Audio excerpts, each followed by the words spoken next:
ರಾಜ್ಯದ 3 ಕ್ಷೇತ್ರಗಳಲ್ಲಿ ಸೋಲಿನ ಬಳಿಕ ರಾಜ್ಯ ಬಿಜೆಪಿಯ ಒಳಗೆ ಭುಗಿಲೆದ್ದಿರುವ ಅಸಮಾಧಾನಕ್ಕೆ ಬೆಲೆ ತೆರೋರು ಯಾರು? ರಾಜ್ಯದಲ್ಲಿ ಚಾಲ್ತಿಯಲ್ಲಿರುವ 2 ಬಿಜೆಪಿಗಳಲ್ಲಿ ವರಿಷ್ಠರು ಒಂದರ ರೆಕ್ಕೆ ಕತ್ತರಿಸುವ ಸಮಯ ಬಂದಿದೆಯಾ?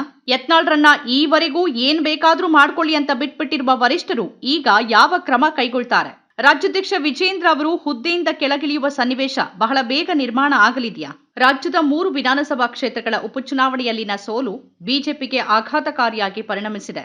ಮೊದಲೇ ಒಡೆದ ಮನೆಯಂತಾಗಿದ್ದ ಬಿಜೆಪಿಯ ಒಳಗೆ ವಿಜೇಂದ್ರ ವಿರುದ್ಧ ಕತ್ತಿ ಮಸಿತಿದ್ದವರಿಗೆ ಬಲ ಬಂದಂತಾಗಿದೆ.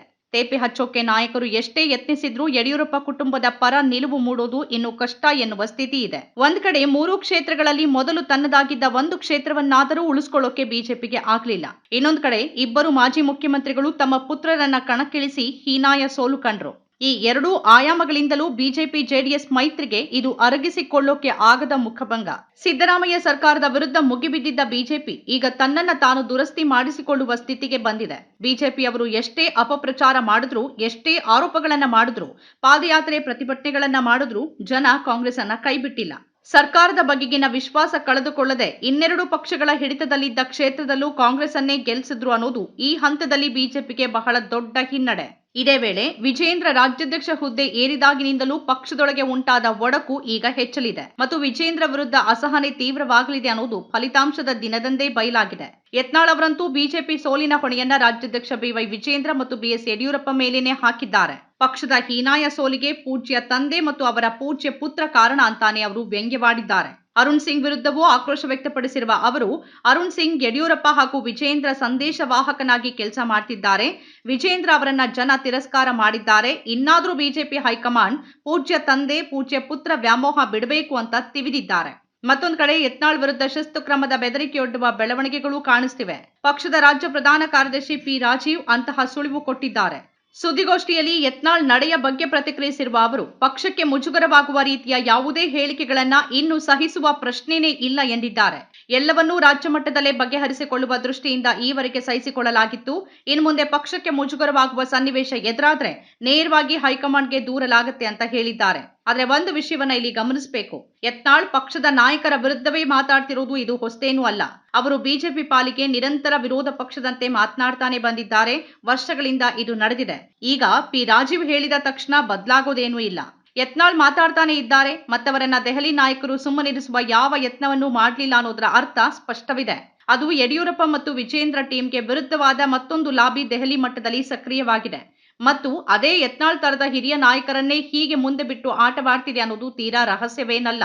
ರಾಜ್ಯದಲ್ಲಿ ವರಿಷ್ಠರೇ 2 ಬಿಜೆಪಿಗಳನ್ನ ನಡೆಸುತ್ತಿದ್ದಾರೆ ಅಂತ ಹೇಳುವಷ್ಟರ ಮಟ್ಟಿಗೆ ಯತ್ನಾಳ್ ಆಟ ನಡೀತಾ ಬಂದಿದೆ. ವಕ್ಫ್ ಕುರಿತ ಯತ್ನಾಳ್ ಪ್ರತಿಭಟನೆಯಲ್ಲಿ ಕೇಂದ್ರ ಸಚಿವೆ ಶೋಭಾ ಕರಂದ್ಲಾಜೆ ಹೋಗಿ ಭಾಗಿಯಾಗಿದ್ರು. ವರಿಷ್ಠರ ಕೃಪೆ ಯತ್ನಾಳ್ ಮೇಲೆ ಇಲ್ಲದೆ ಇದ್ರೆ ಶೋಭಾ ಕರಂದ್ಲಾಜೆ ಹೋಗಿ ಅವರ ಜೊತೆ ವೇದಿಕೆಯನ್ನ ಹಂಚಿಕೊಳ್ತಾ ಇದ್ರ. ಯತ್ನಾಳ್ ಆರೋಪವನ್ನ ಅಲ್ಲಗೆಳೆಯುವ ಯತ್ನಗಳು ಪಕ್ಷದೊಳಗೆ ಆಗಿವೆ. ಬಿಜೆಪಿ ಸೋತಿರೋದಕ್ಕೆ ಕೇವಲ ರಾಜ್ಯಾಧ್ಯಕ್ಷರೊಬ್ಬರೇ ಹೊಣೆಯಲ್ಲ, ಸೋಲಿಗೆ ಪಕ್ಷವೇ ಜವಾಬ್ದಾರಿ ಹೊರಲಿದೆ. ಪಕ್ಷ ಇದನ್ನ ಸವಾಲಾಗಿ ತೆಗೆದುಕೊಳ್ಳಲಿದೆ. ಮುಂದಿನ ದಿನಗಳಲ್ಲಿ ಬಿಜೆಪಿಯನ್ನ ಬೂತ್ ಮಟ್ಟದಿಂದ ಸಂಘಟಿಸಿ ಮತ್ತೆ ರಾಜ್ಯದಲ್ಲಿ ಅಧಿಕಾರಕ್ಕೆ ತರಲಿದ್ದೇವೆ ಅಂತ ವಿಧಾನ ಪರಿಷತ್ ಸದಸ್ಯ ಎನ್ ರವಿಕುಮಾರ್ ಹೇಳಿದ್ದಾರೆ. ಅಭ್ಯರ್ಥಿಗಳ ಆಯ್ಕೆಯಲ್ಲಿ ವಿಳಂಬವಾಯಿತು ಅಂತ ಅಶೋಕ್ ನೆಪ ಹೇಳಿದ್ದಾರೆ. ಆದರೆ ಇದೆಲ್ಲದರ ಹಿಂದಿನ ಸತ್ಯ ಪಕ್ಷದ ಎಲ್ಲರಿಗೂ ಗೊತ್ತಿದೆ. ಅದು ಪಕ್ಷದೊಳಗೆ ಅಸಮಾಧಾನವಿತ್ತು, ಎಂದಿನ ಸಮನ್ವಯ ಪಕ್ಷದೊಳಗೆ ಇರಲಿಲ್ಲ ಅನ್ನೋದು ಮೊದಲ ಸತ್ಯ. ಎರಡನೇದಾಗಿ ಸ್ಥಳೀಯ ನಾಯಕತ್ವದ ಕೊರತೆ ಪಕ್ಷದೊಳಗಿತ್ತು. ಇದಕ್ಕೆ ಪುಷ್ಟಿಯಾಗಿ ಒಳ ಜಗಳಗಳು, ವೈಮನಸ್ಸು ಇತ್ತು. ಬೊಮ್ಮಾಯಿ ತಮ್ಮ ಪುತ್ರನಿಗೆ ಟಿಕೆಟ್ ಗಿಟ್ಟಿಸಿದ್ದರ ಬಗ್ಗೆ ಬಿಜೆಪಿ ನಾಯಕರಿಗೆ ಸಿಟ್ಟಿತ್ತು. ಆದರೆ ಬಹಿರಂಗವಾಗಿ ವಿರೋಧಿಸಲಾರದೆ ಕುಳಿತಿದ್ರು. ಇದೆಲ್ಲದರ ನಡುವೆ ಬಿಜೆಪಿ ರಾಜ್ಯಾಧ್ಯಕ್ಷ ವಿಜೇಂದ್ರ ವಿರುದ್ಧ ಪಕ್ಷದೊಳಗೆ ಇರುವ ಅಸಮಾಧಾನ ಈಗ ಯಾವ ಹಂತ ಮುಟ್ಟಲಿದೆ ಅನ್ನೋದು ಕೂಡ ಕುತೂಹಲಕ್ಕೆ ಎಡೆಮಾಡಿಕೊಟ್ಟಿದೆ. ವಿಜೇಂದ್ರ ಬಿಜೆಪಿ ರಾಜ್ಯಾಧ್ಯಕ್ಷರಾಗಿ ವರ್ಷ ಪೂರೈಸಿದ ದಿನವೂ ಅವರ ವಿರೋಧಿಗಳು ಸಭೆ ನಡೆಸಿದ್ರು ಅನ್ನೋದು ಅವರ ವಿರುದ್ಧ ಪಕ್ಷದೊಳಗಿನ ಒಂದು ಬಣ ಎಂತಹ ಹಠಕ್ ಬಿದ್ದಿದೆ ಅನ್ನೋದನ್ನೇ ಸೂಚಿಸುತ್ತೆ. ಡಿಸೆಂಬರ್ ಅಂತ್ಯ ಇಲ್ಲಾಂತಂದ್ರೆ ಜನವರಿ ಹೊತ್ತಿಗೆ ಅವರನ್ನ ಮನೆಗೆ ಕಳಿಸುವ ತಯಾರಿಯಲ್ಲಿ ವಿರೋಧಿ ನಾಯಕರು ತೊಡಗಿದ್ರು ಅನ್ನೋ ಮಾತುಗಳು ಯಾವಾಗಲೂ ಇದ್ವು. ಈಗ ಅವರ ವಿರುದ್ಧದ ಕದನಕ್ಕೆ ಬಲ ಬಂದಂತಾಗಿದೆ ಅನ್ನೋದಂತೂ ನಿಜ. ಇದೇ ಸರಿಯಾದ ಸಮಯ ಅಂತ ಯಡಿಯೂರಪ್ಪ ಮತ್ತು ವಿಜೇಂದ್ರ ಅವರನ್ನ ಬದಿಗೆ ಸರಿಸೋಕೆ ಬಿಜೆಪಿ ಹೈಕಮಾಂಡ್ ಯೋಚನೆ ಮಾಡಲೂಬಹುದು. ಹೊಸ ನಾಯಕತ್ವದಲ್ಲಿ ಮುಂದಿನ ಚುನಾವಣೆ ಎದುರಿಸೋಕೆ ಹೇಗೂ ಬೇಕಾದಷ್ಟು ಕಾಲಾವಕಾಶವಿದೆ, ಪಳಗಿಸಿಕೊಳ್ಳಬಹುದು ಅನ್ನೋ ಲೆಕ್ಕಾಚಾರವೂ ಮುನ್ನೆಲೆಗೆ ಬಂದ್ರೆ ಅಚ್ಚರಿ ಇಲ್ಲ. ರಾಜ್ಯದಲ್ಲಿ ಕಳೆದೆರಡು ವರ್ಷಗಳಿಂದ ಸಕ್ರಿಯವಾಗಿರುವ 2 ಬಿಜೆಪಿಗಳಲ್ಲಿ ಯಾವುದನ್ನ ಅಧಿಕೃತವಾಗಿ ಮುಂದುವರಿಸಬೇಕು, ಯಾವುದರ ರೆಕ್ಕೆ ಕತ್ತರಿಸಿ ಹಾಕಬೇಕು ಅನ್ನೋದನ್ನ ವರಿಷ್ಠರು ನಿರ್ಧರಿಸುವ ಕಾಲ ಬಂದ ಹಾಗಿದೆ. ನಮ್ಮ ಕಾರ್ಯಕ್ರಮಗಳನ್ನ ನೀವು ನೋಡ್ತಾ ಇದ್ರೆ ನಮ್ಮ ಚಾನೆಲ್ ಅನ್ನ ಸಬ್ಸ್ಕ್ರೈಬ್ ಮಾಡಿ, ಪಕ್ಕದ ಬೆಲ್ ಐಕಾನ್ ಒತ್ತಿ ನಮ್ಮನ್ನ ಬೆಂಬಲಿಸಿ.